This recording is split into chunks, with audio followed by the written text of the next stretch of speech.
Birinchi savol. Where boshchoy your group? Guruhingiz qayerda? Demak, ikkita variantimiz bor. To be fe'li is hamda to be fe'li are. Birlikka hamda ko'plikka nisbatan. Va ikkalasidan birini qo'shishdan oldin albatta otni birlik ko'pligiga e'tibor beramiz. Group.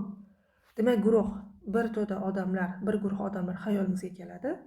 Ya'ni bitta odam emas, ikkita odam emas, uchta odam emas, ko'pgina odamlar.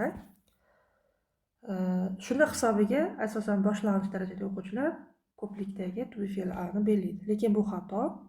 Xo'p, nima uchun? Ingliz tilida collective nouns, ya'ni jamlovchi otlar bor.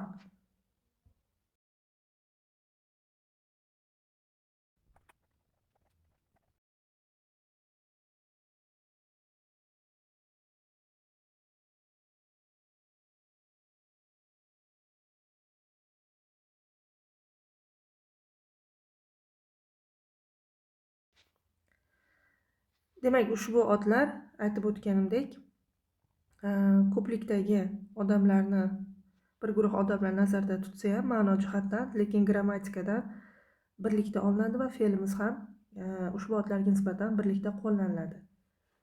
Demak, where is your group? Guruhingiz qayerda? Ikkinchi savol. The class, demak boshqa doing, boshqa homework. Sinf o'zini uyi vazifasini bajaryapti. Demak, sinf deganda ham bir necha o'quvchilar xayolimizga kelsa-da, lekin u birlik hisobida olinib, demak, javobimiz to'g'ri bo'ladi. The class is doing its homework. Keyingi savolimiz. The crowd boshjoy getting impatient.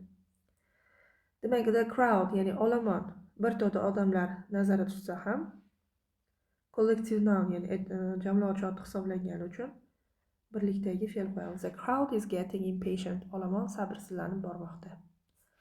Oxirgi savolda qaysi variant to'g'ri?